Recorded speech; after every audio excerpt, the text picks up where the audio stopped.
Hey, Lisa. On my way to work today, I tried to catch some fog, but I missed. There's your joke. Um, all right, so for today, we're going to start talking about a time period that's called Reconstruction. It's a time period right after the Civil War. Um, Basically, the country's been ripped apart, and now you got to put it back together again. And that provides a really interesting opportunity. Um, you've got Northerners that are looking to remake the South. But how is that going to be, and what is that going to exactly look like? And in particular, in the middle of all this, you have 4 million former slaves. What's going to happen to them?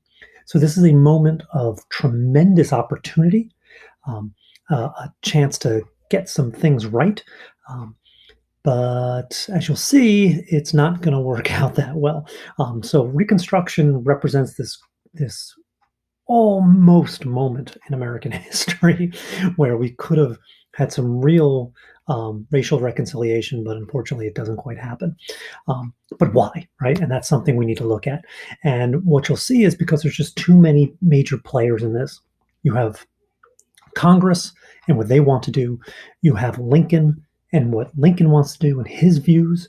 And then you have the South, and the South is going to be reluctant to change, and they're going to want to try to stay as close as they possibly could to how society was before the Civil War.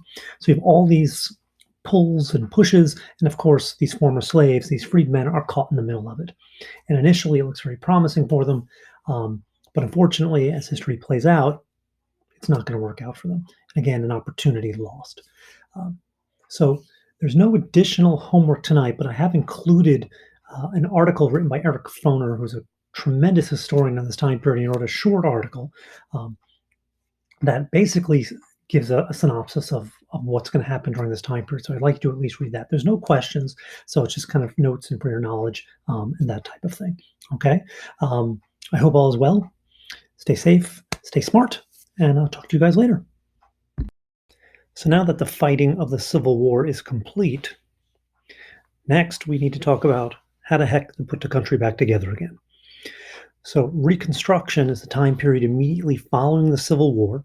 It goes to roughly about 1877, and it is exactly what it is. How are you going to reconstruct the country?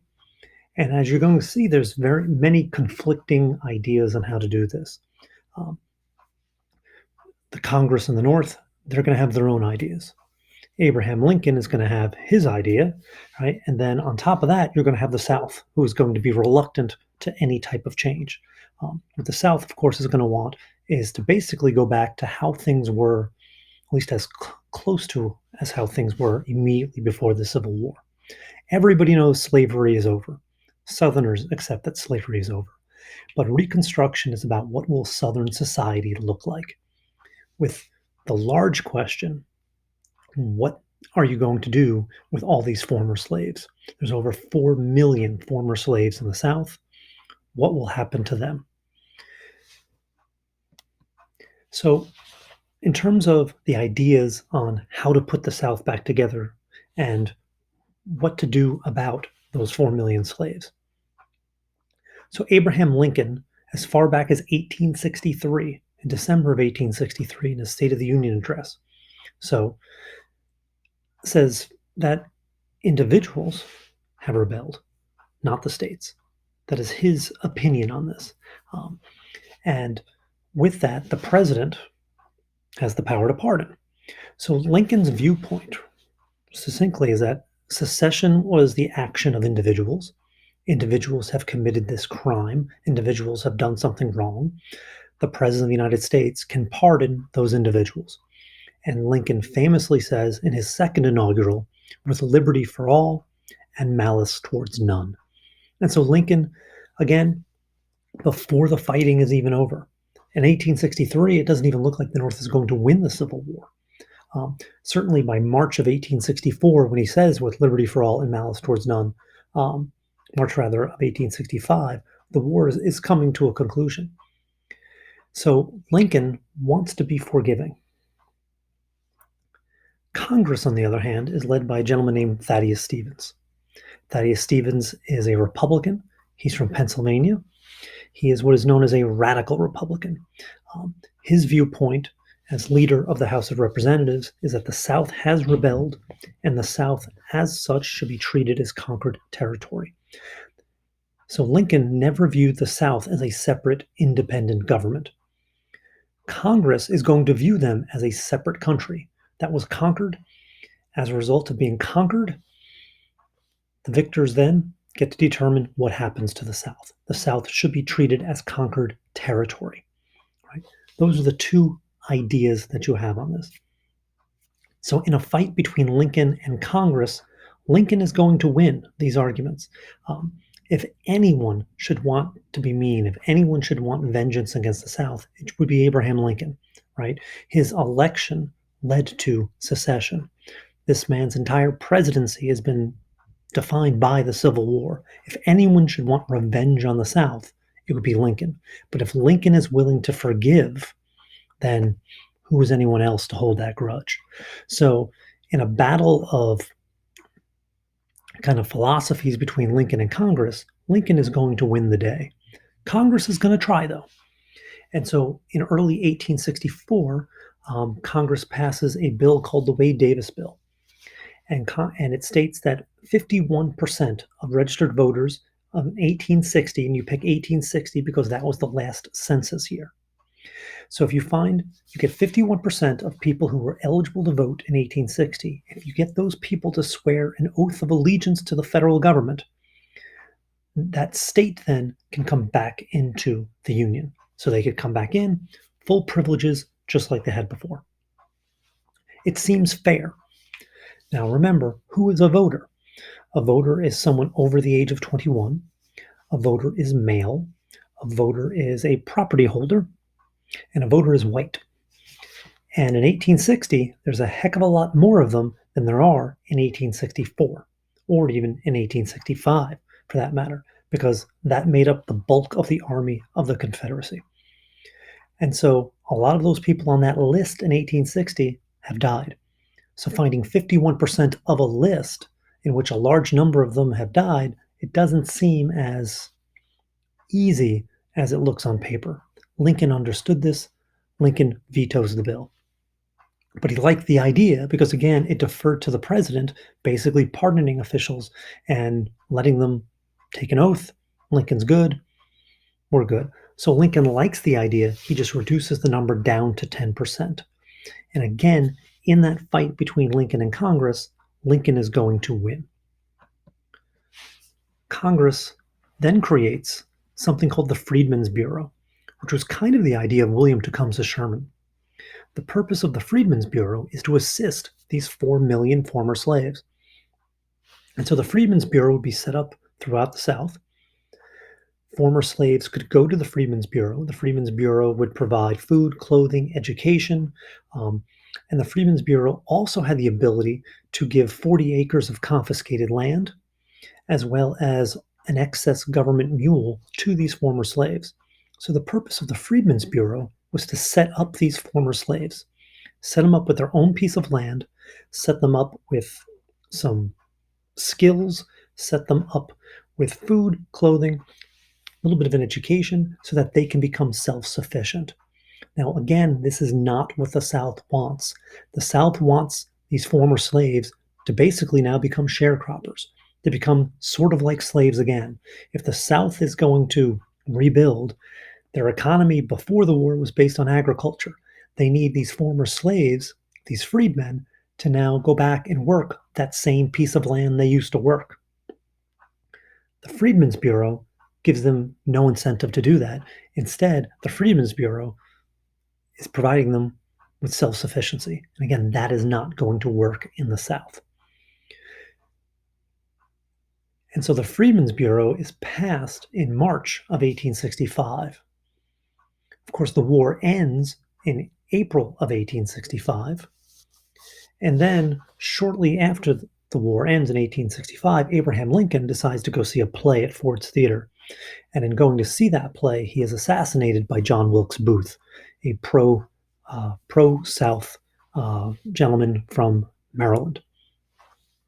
With the death of Abraham Lincoln, certainly by a Southerner, that is going to tilt the argument in terms of Reconstruction towards the radical Republicans of Congress because Lincoln's replacement, Lincoln's vice president, was a gentleman named Andrew Johnson. Andrew Johnson had not been Lincoln's vice president for the first term. That was a guy named Hannibal Hamlin. Andrew Johnson was picked by Lincoln because he was kind of supposed to be the embodiment of this idea of liberty for all, malice towards none, because Andrew Johnson is a Southerner. He was born in North Carolina, lived in Tennessee. He was a senator, and he was the only senator from the South who did not support secession. He saw secession as treasonous.